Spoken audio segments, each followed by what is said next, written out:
사도행전 강해를 계속하고 있습니다. 지난주에는 성령의 임하심에 대해서 설교를 했습니다. 성령의 임하심은 예수님의 부재 증명, 이 땅에 안 계시다라고 말씀을 드렸습니다. 지금은 하나님 보좌 우편에 승천하셔서 우리를 위해 기도하고 계십니다. 살아 계시지요? 손에 못자국, 발에 못자국, 허리에 창자국을 가지고 하나님 보좌 우편에서 저와 여러분들을 위해서 기도하고 계십니다. 그리고 그 예수님이 승천하심에 따라 성령님이 오셨어요. 임하셨습니다. 하나님의 놀라운 은혜입니다. 성령님이 오심은 성령님이 이 땅에 오시고 저와 여러분들 가운데 우리 부족한 인생 속에 찾아오심은 예수님이 우리 가운데 성육신하시고 이 땅에서 고난의 삶을 살다가 돌아가신 것을 증거하시는 거예요. 3일 만에 부활하시고 승천하셔서 우리로 하여금 죽음을 두려워하지 않고 부활의 소망 속에 살아갈 수 있도록 하셨습니다. 성령의 임하심은 그 예수님의 지상 사역을 우리에게 증거하고 가르쳐 주시는 것이에요. 성령의 임하심은 그러한 신비한 능력, 다른 게 아니라 그 예수님이 이 땅에 오심을, 예수님이 날 위해서 고난 당하심을, 예수님이 날 위해서 십자가 죽으심이 믿어지는 거예요. 그것이 이 땅에서, 이 세상에서 가장 신비한 능력입니다. 성령의 임하심은 이 온 세상의 통치권이 사단에서 하나님으로 옮겨짐을 증거합니다. 그래서 성령 하나님이 온 세상을 다스리십니다. 성령 하나님이 온 세상을 인도하시고 이끌어 가십니다. 온 세상뿐만 아니라 저와 여러분들도 인도하시고 이끌어 가시고 요즘 수요일마다 배우는 섭리하십니다. 성령 하나님도 하나님의 본체입니다. 결코 오해하시면 안 돼요. 어떤 에너지구나, 게이지구나, 눈에 보이지 않는 어떤 힘이구나. 아닙니다. 하나님의 본체이십니다. 하나님에 대해서, 예수님에 대해서 우리에게 가르쳐 주시고 인도해 주십니다. 성령의 임하심을 구하고 성령의 인도하심을 구하고 성령의 이끄심을 간절히 구하는 저와 여러분들 되기를 바랍니다. 오늘 본문은 그 지난주 19장 말씀에 이어집니다. 에베소에서 데메드리오라 하는 어떤 사람이 아데미의 신상 모형을 만들어 파는 그 사람이 소동을 일으키죠. 바울이 복음을 전하고 예수님의 이름이 점점 흥황해져 가니까 사람들이 그 우상을 안 사는 거예요. 우상을 안 사니까 장사가 안 되고 점점 산업이 쇠퇴해 가니까 그로 인해서 소동을 일으킨 것입니다. 바울의 전도로 인해서 복음이 흥황하고 이에 따라 신상 모형이 잘 안 팔리니 자신의 사업이 방해가 된다는 것이지요. 그렇게 바울을 비방하고 잡아 넣어야 한다면서 큰 소동을 일으켰습니다. 긴 소동 중에 그 가운데에서 서기관이 일어나 진정시키고 그 무리를 흩습니다. 오늘 말씀은 그 소동 이후에 바울이 에베소를 떠나고 마게도냐와 빌립보, 드로와, 아소, 미둘레, 기오, 사모, 밀레도에 이르러 전도 여행을 합니다. 이 여행에서 바울은 아가야 지방의 교회를 방문해 성도들을 위로합니다.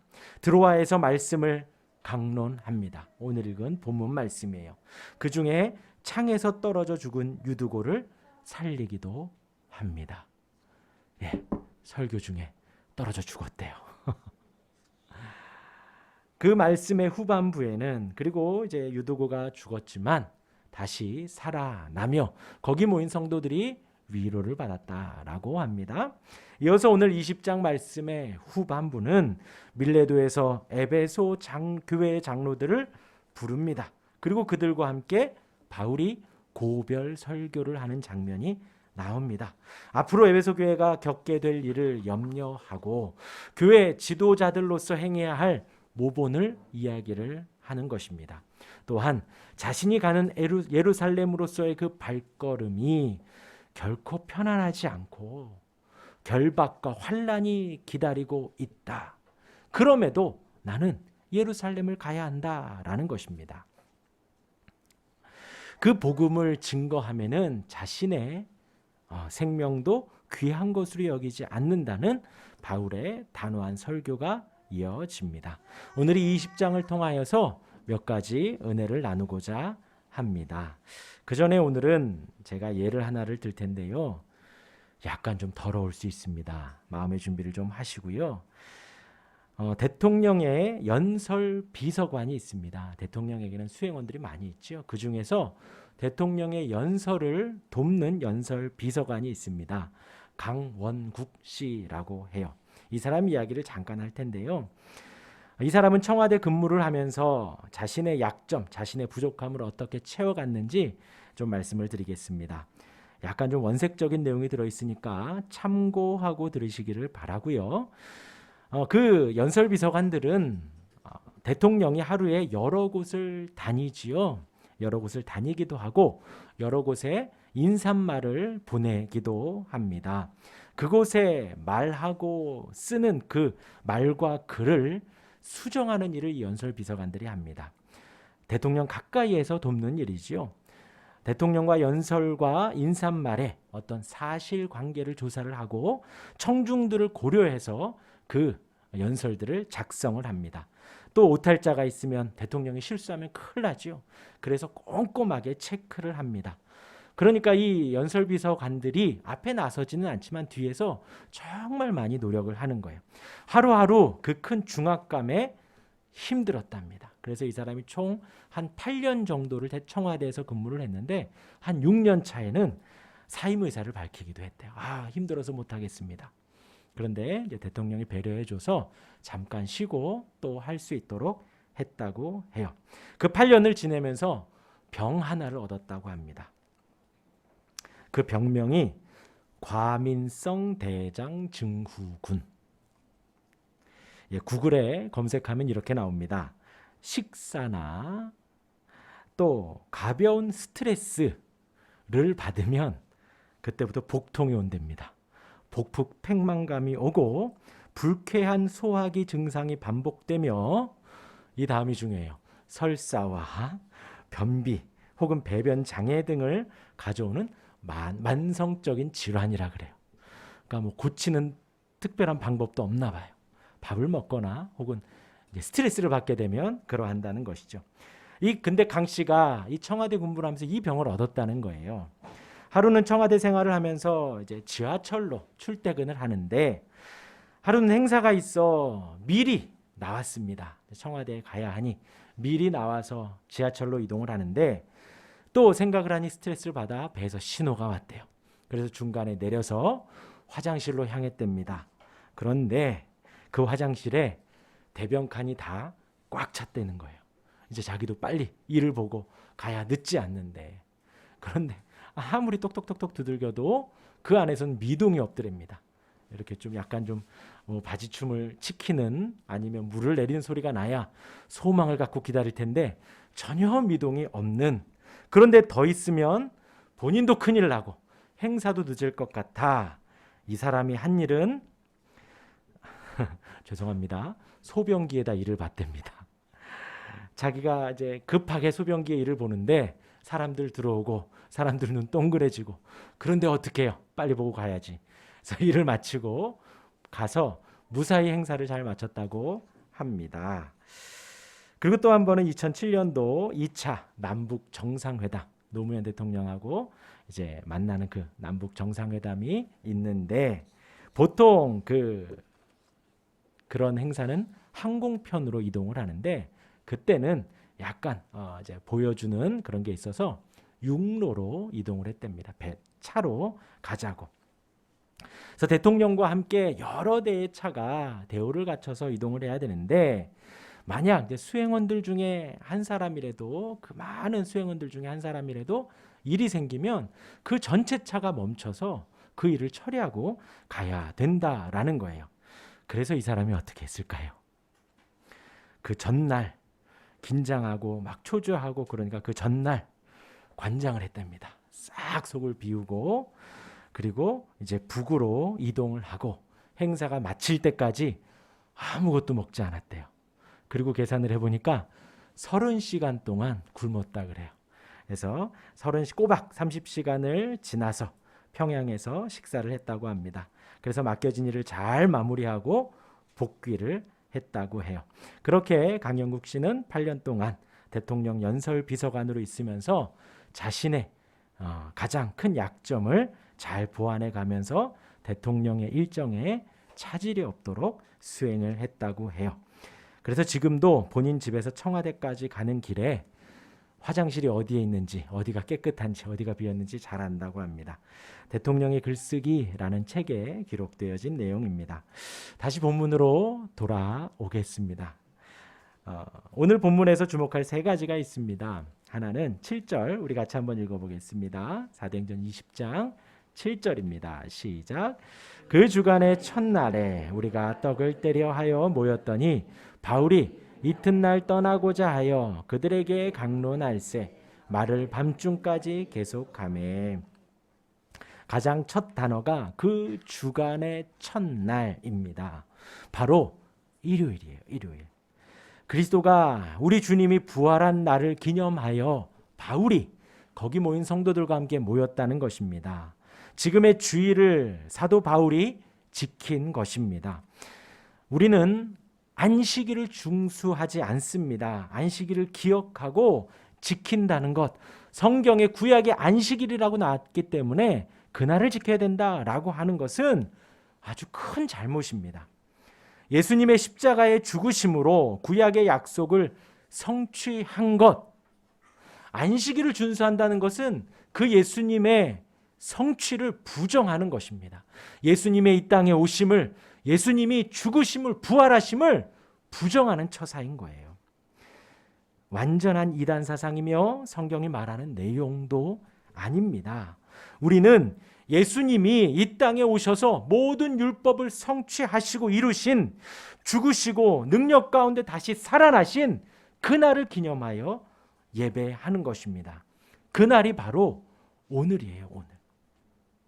주일을 영광스럽게 기념하며 예배합니다. 예수님이 이 땅에 오셔서 나를 위해서 죽으셨어요.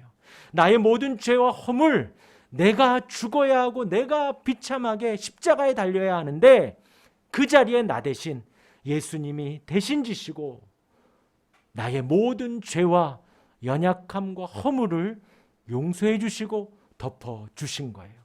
그래서 우리가 예배할 수 있는 것은, 그래서 우리가 하나님을 아버지로 부를 수 있는 것은 그 예수님의 공로 때문입니다. 예수님의 십자가의 공로가 있기에, 그 보혈의 은혜가 있기에 우리가 우리의 연약함과 죄악이 하나님 앞에 드러나지 않는 거예요. 우리를 의롭다 칭해 주시는 것입니다. 그날이, 그 부활하신 날이 바로 오늘이에요. 그리고 바울이, 사도 바울이 그 주간의 첫날, 오늘 주일에 모여 말씀을 강론하고 있는 것입니다. 그래서 오늘이 얼마나 기쁘고 감사하고 영광스럽고 좋은 날인지요. 예수님이 날 위해서 죽으심도 너무 감사한데, 죽으심으로 끝난 것이 아니라 사흘 만에 다시 살아나신 그날을 우리가 오늘 기념하는 것입니다. 죽음을 이기시고 처참하고 비참하게 죽으신 것 같았는데 그것이 아니라 가장 영광스럽게 살아나셔서 가르치시고 승천하셨습니다. 우리 주님 하나님 보좌 우편에서 지금 저와 여러분들을 지켜보고 계십니다. 우리의 예배를 받고 계셔요. 우리가 이 주일을 지킴은 그 주님께 감사하고 기뻐하는 날이고, 그리고 사도 바울 또한도 이 날을 기뻐하며 성도들을 모아 예배했던 것입니다. 우리도 그 날을 기념하여 이 자리에 모인 거예요. 물론 월요일부터 토요일까지 다른 날도 다 중요합니다. 그러나 오늘은 더더군다나 더 특별히 중요합니다. 부활하신 날이거든요. 부활함을 기념하는 날이거든요. 모든 죽음의 권세를 이기시고 살아나신 날입니다.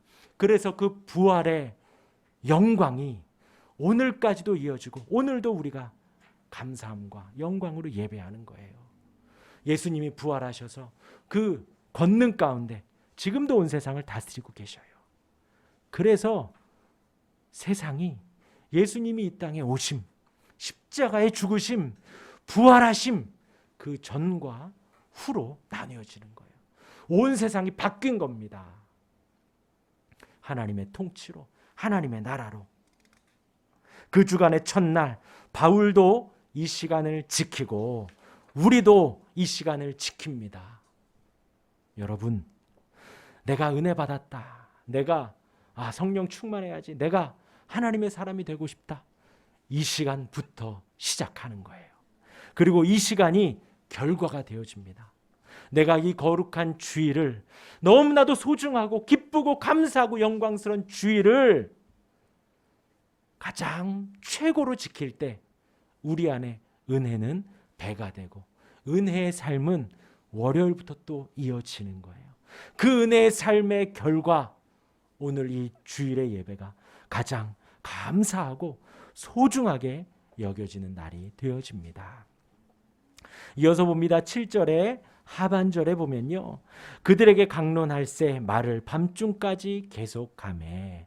바울이 설교를 하는데 밤중까지 계속했다는 거예요. 그리고 우리 11절도 같이 읽겠습니다. 11절 시작. 올라가 떡을 떼어 먹고 오랫동안 곧 날이 새기까지 이야기하고 떠났더라. 바울이 밤중까지 강론을 합니다. 강론이라고 하면 성경을 풀어준 거예요. 해석해주고 설명해주고 가르쳐 준 것입니다. 11절에 날이 새기까지 이야기했다는 것입니다.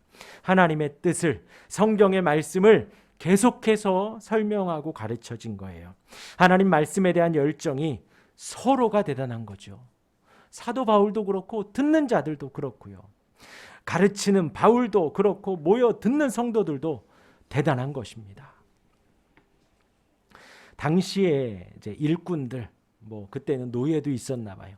노예와 일꾼들, 이들은 낮에는 일을 해야 되기 때문에 이 밤밖에는 자유로운 시간이 없었답니다. 그래서 예배에 참석해서 그 힘든 일과를 마치고 7시쯤 모여서 바울의 강론을 들은 거예요.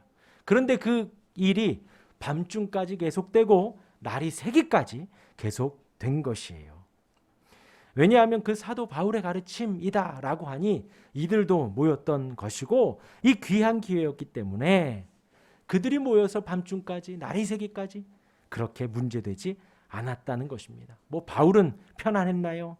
지금 에베소에서의 소요와 그 이후에 장시간의 여행, 그 여행에도 피곤함에도 불구하고 그렇게 가르침을 계속했다는 거예요.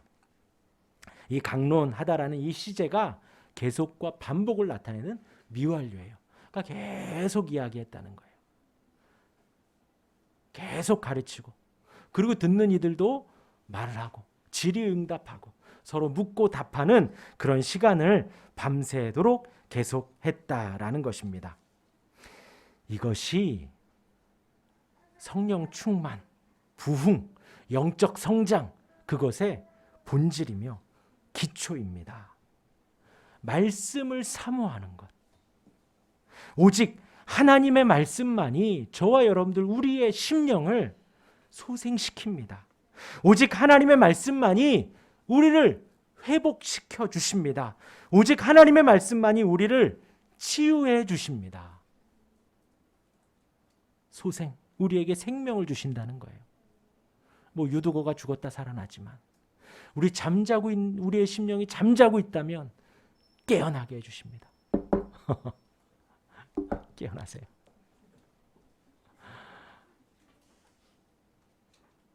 잠자는 우리의 심령이 깨어나고 죽었던 우리의 심령이 살아나고 소생되어지는 은혜가 무엇으로요? 하나님의 말씀으로요.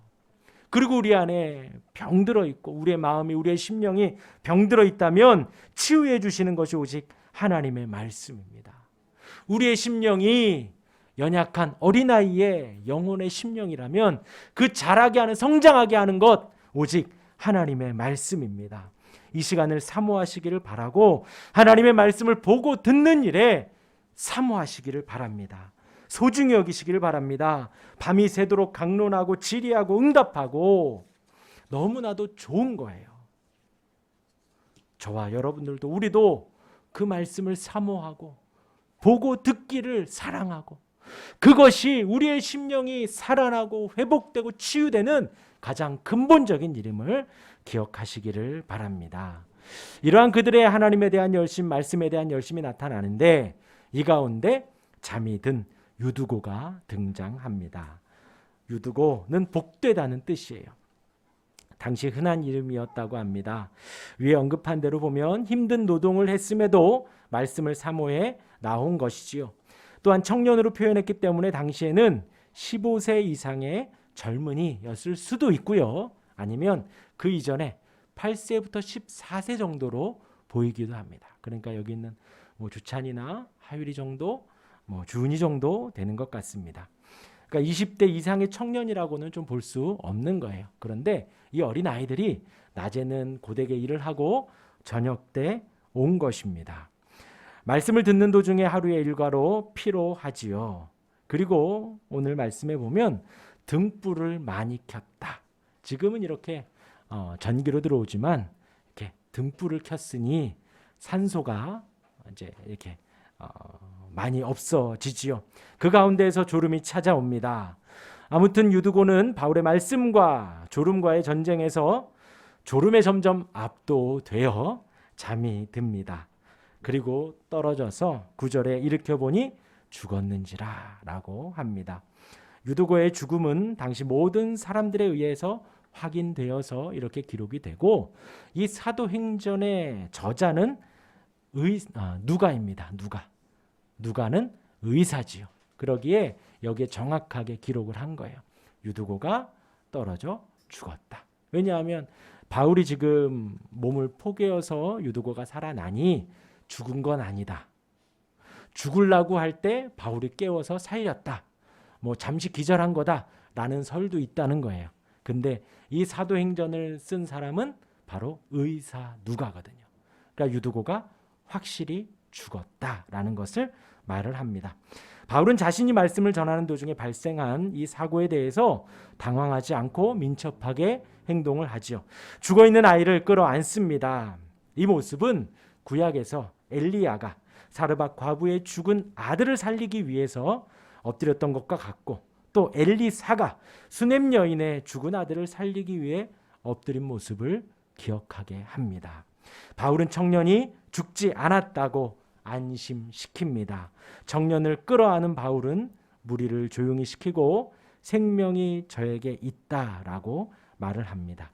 바울이 구약의 옛 선지자들이 죽었던 아이를 다시 살렸을 때처럼 그때를 상기시키며 아이를 안고 기도한 결과 하나님께서 유두고를 살리신 것이죠. 하나님께서 유두고를 다시 살리면서 바울의 밤새 이어지는 강론이 하나님의 말씀이며 초대교회를 세워가는 하나님의 열심 가운데 있음을 다시 한번 보여주는 것입니다. 이렇게 이제 바울이 또 이들을 떠납니다. 이들을 떠나서 20장은 바울이 에베소 장로들 앞에서 고별 설교하는 모습을 마지막으로 보여줍니다. 집에 가셔서 이 하반절을 한 번 더 꼭 읽어보시기를 바랍니다. 너무나도 은혜로워요. 바울이 에베소 교회를 섬기며 겸손하게 눈물로 섬겼던 것을 그 장로들에게 이야기를 합니다. 유대인들의 시험이 있었지만 견디며 목회했다고 합니다. 또 유익한 것은 무엇이든지 언제든지 여러분들에게 가르쳤다, 알려줬다라고 합니다. 유대인과 헬라인들에게 알려준 것, 너희들에게 그렇게 말하고 가르치고 알려줬다. 우리 성경 있으신 분들 21절, 22절 우리 한번 읽어보겠습니다. 시작. 유대인과 헬라인들에게 하나님께 대한 회개와 우리 주 예수 그리스도께 대한 믿음을 증언한 것이라. 보라, 이제 나는 성령에 매여 예루살렘으로 가는데 거기서 무슨 일을 당할는지 알지 못하노라. 바울이 그 에베소 성도들에게 에베소 교회에서 그들에게 전한 것이 무엇이었는가? 전능하신 하나님이 온 세상을 다스리신다. 온 세상을 만드신다라는 거예요. 지금도 하나님이 다스리시니 그 하나님께 회개해야 된다는 거예요. 겸손히 머리를 숙여야 된다는 것이죠. 겸손히 우리의 무릎을 꿇어야 된다는 거예요. 고개 뻣뻣이 들고 나는 이러이러해서 잘하고 있습니다. 나는 이러이러해서 하나님 앞에 율법도 다 지키고 잘하고 있습니다. 그러는 것이 아니라 살아계신 하나님 앞에 회개를 해야 된다는 거예요. 우리는 늘 회개해야 됩니다. 늘 부족함을 인정해야 됩니다. 누구 앞에요? 살아계신 하나님 앞에. 우리의 죄악을 고하여야 합니다. 우리의 연약함을 늘 인정하고 하나님께 나아가야 합니다. 그것을 바울이 전했다는 거예요.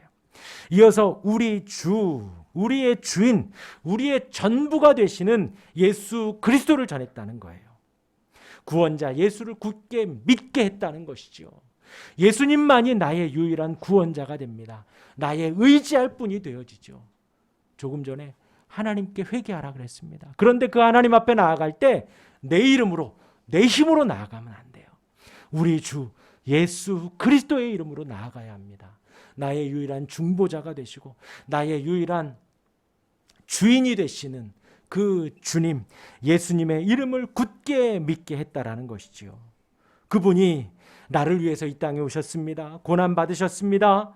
나를 대신해서 모든 죄의 책임을 지시고 십자가에 죽으셨습니다. 능력 가운데 다시 살아나셨습니다. 아까 말씀드렸지만 한 번 더 말씀드림은 매우 중요하기 때문이죠. 우리는 그 주님을 믿으며 살아갑니다. 바울이 에베소 성도들에게 이것을 전했다는 거예요. 그리고 바울의 모든 행로, 바울의 모든 걸음걸음은 우리와 함께 하시는 성령에 매여 살아간다는 거예요. 성령께서 인도하시는 대로, 성령께서 가르쳐 주시는 대로, 성령께서 붙드시는 대로 그 걸음걸음을 가고 있다는 것입니다.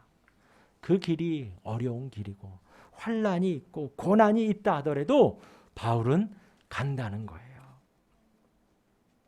이렇게 설교를 하면서 우리가 잘 아는 중요한 말씀을 합니다. 우리 24절 같이 한번 읽어볼까요? 내가 달려갈 길과 주 예수께 받은 사명 곧 하나님의 은혜의 복음 증언하는 일을 마치려 하면은 나의 생명조차 조금도 귀한 것으로 여기지 아니하노라. 바울은 그 모인 장로들에게 자신이 주 안에서 복음 앞에 충성했고 최선을 다해 전했고 앞으로도 그렇게 살아갈 것을 다짐하며 설교를 한 것입니다. 그러함에 나의 생명도 조금도 귀한 것으로 여기지 않는다는 거예요. 이어서 28절에 그들에게 이렇게 권합니다. 여러분은 자기를 위하여 또는 온 양떼를 위하여 삼가라. 성령이 그들 가운데 여러분을 감독자로 삼고 하나님이 자기 피로 사신 교회를 돌보게 하셨느니라. 사도 바울이 교회를 섬기고 복음을 전한 것은 하나님이 자기 피로 사신 그 교회를 섬긴 것이고 지금 거기 모인 에베소 장로들에게도 동일하게 권면을 하는 것입니다. 교회를 잘 보살피라는 것입니다. 잘 돌보라는 것입니다. 자신이 교회를 겸손하고 눈물로 섬긴 것을 따라서 하나님이 자기 자신 피로 사신 그 교회를 여러분들도 똑같이 돌보라고 이야기를 한 것입니다. 31절 또 제가 읽어드리겠습니다. 그러므로 여러분이 읽게요. 내가 3년이나 밤낮 쉬지 않고 눈물로 각 사람을 훈계하던 것을 기억하라. 바울이 지금 이렇게 목회했다는 것입니다. 3년 동안 쉬지 않고 눈물로 각 사람을 훈계했다라는 거예요. 자신이 섬겼던 것처럼 그렇게 여러분들도 목양하고 교회를 섬기십시오라고 권하는 것입니다. 그리고 이제 36절에 이 말을 한 후에 무릎을 꿇고 모든 사람들과 눈물을 흘리며 함께 기도했다라고 하는 거예요. 오늘은 주일입니다. 사도 바울이 이 날을 지키며 밤새 강론했습니다. 바울은 어디를 가든지 하나님의 말씀을 전하고 가르쳤습니다. 언제든지 그러했습니다. 이제 마지막일 것 같으니 밤새도록 날이 새도록 그렇게 가르쳤다는 거예요. 모인 성도들도 피곤함을 뒤로하고 모여서 서로 대화하며 바울과 오랫동안 시간을 보냅니다. 하나님의 말씀 앞에 바울과 모인 성도들이 모두 열심을 내었습니다. 이들도 졸렸겠지요. 피곤했겠지요. 그런데 그 시간들을 잘 견뎠다는 거예요. 청와대 연설 비서관 말씀을 드렸지요. 그가 8년 동안 대통령의 직무에 전혀 지장이 없도록 열심히 노력했습니다. 자기가 할 수 있는 최선을 다한 거예요. 비록 상식적이지 않은 일을 했지만 대통령의 연설을 하는 데 있어서는 지장 없이 했다라는 것이죠. 우리가 하나님을 사랑하고 말씀을 사모하고 하나님을 잘 섬기는 일에는 나의 모든 열정을 쏟아야 합니다. 나의 모든 생각과 마음을 다 쏟으라는 거예요. 지금 이들이 낮에 일을 하고 밤에 모여 밤새도록 말씀을 사모하는 일 또한도 사실 상식적이지는 않습니다.